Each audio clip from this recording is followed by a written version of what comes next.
E eu adoro contar para vocês um caso seminal que aconteceu em 1957 com um paciente que foi intitulado, óbvio que a gente não sabe o nome dele, porque a história correu o mundo. A história dele é do Sr. Wright. O Sr. Wright era um paciente quase que terminal de câncer do linfoma. E ele, praticamente, ele era paciente do psicólogo Bruno Klopfer. E que ele, ao ver o paciente já em situação assim, fisicamente, numa situação extremamente deprimente. Tão drástica era a situação dele que mesmo em 1957, que era o começo das quimioterapias, radioterapias, o Sr. Wright não podia fazer porque o estado fisiológico dele era tão ruim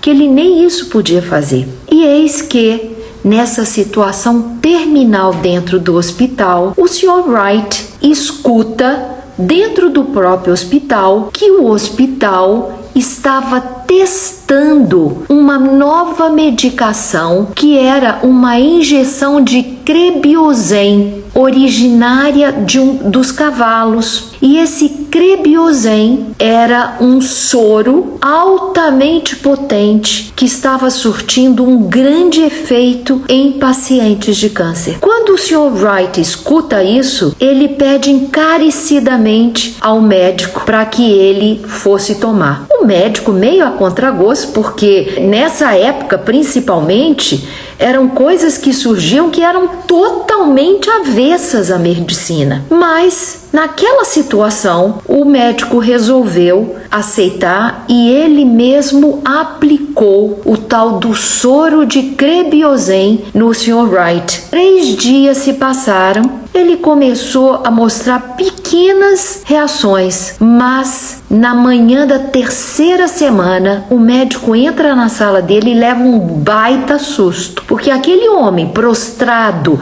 fraquíssimo, numa situação deprimente em cima da cama, tinha se modificado completamente. Estava de pé, brincando, fazendo chacota com as enfermeiras e falando para ele que ele estava pronto para sair do hospital. E o mais surpreendente é que o médico, não acreditando naquilo, pede para tirar todos os exames e tira os exames de raio-x e verifica que o câncer no linfomas praticamente tinham desaparecido, que do tamanho de uma laranja ele tinha se transformado em um tamanho minúsculo no corpo do Sr. Wright. Sr. Wright, depois ali de 10, 15 dias, leva a alta, sai do hospital. Só que 1 mês passou, 2 meses se passaram e todos os jornais começaram a dar notícias que a associação médica ainda tinha algumas restrições sobre o Crebiozen. Quando o Sr. Wright escuta essa notícia, não deu 10 dias, ele volta para o hospital.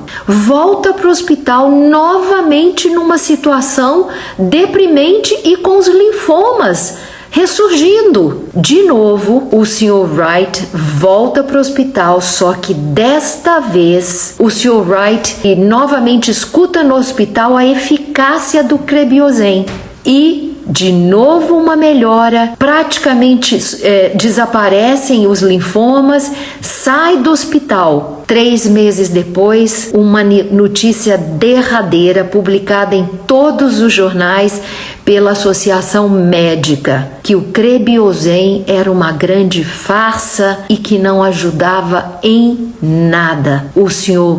Wright volta para o hospital, os tumores reaparecem e 2 dias depois da sua readmissão, ele morre.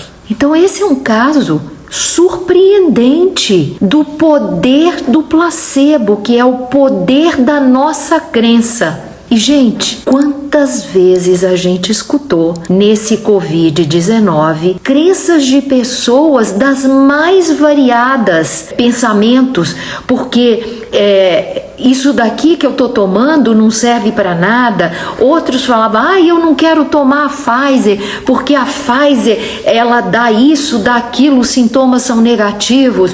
Ou outro fala, não tome a Coronavac, porque a Coronavac não adianta em nada. E nós, pobres mortais, acompanhando todo esse escrutínio de informações, absurdas ou não, criando crenças na nossa cabeça e nos tornando predispostos a sintomas que talvez só aconteceram porque nós acreditamos. E a mesma coisa é quando a gente escuta de um médico um prognóstico que a gente está com um determinado tipo de doença e que essa doença é incurável, ou que a gente está com alguma coisa que é mais difícil. Essa crença que eu tenho adverso à minha situação fisiológica, hoje já está mais do que comprovado que ela agrava a nossa situação. Então, durante a pandemia, os picos da pandemia,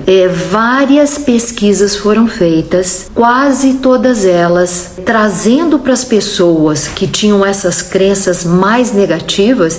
Eu mesmo conheço 2 pessoas que se trancafiaram durante 2 anos dentro de casa. É que a prática da coerência, que vai equilibrar o sistema parasimpático, e ao equilibrar o sistema parasimpático do sistema nervoso autonômico, ela está diretamente ativando o nosso sistema imunológico. E as pesquisas foram muitas com relação às práticas respiratórias. Pessoas que tinham tanto as práticas respiratórias como algo presente, habitual nas suas vidas, quanto pessoas que tinham o hábito da alimentação mais baseadas em plantas, todos eles tiveram uma resposta para o Covid totalmente diferenciada. Então, por exemplo, com relação ao Covid, uma coisa que me chamou muita atenção foi uma pesquisa feita pelo King London College, que fez uma pesquisa extensa com mais de 500 mil pessoas, e dessas pessoas que foram injetadas o vírus, mas essas pessoas eram alimentação baseada em plantas vegetarianas e veganas. E eles descobriram que essas pessoas, 41% dessas pessoas, quando pegaram Covid, propensão para ter uma resposta mediana, e 91% a resposta dessas pessoas era uma resposta leve. Então, eu sei que aqui nós não estamos falando em alimentação vegana ou vegetariana. O que a gente está falando é do poder da nossa mente, das nossas crenças, e o quanto isso está ligado ao nosso sistema imunológico.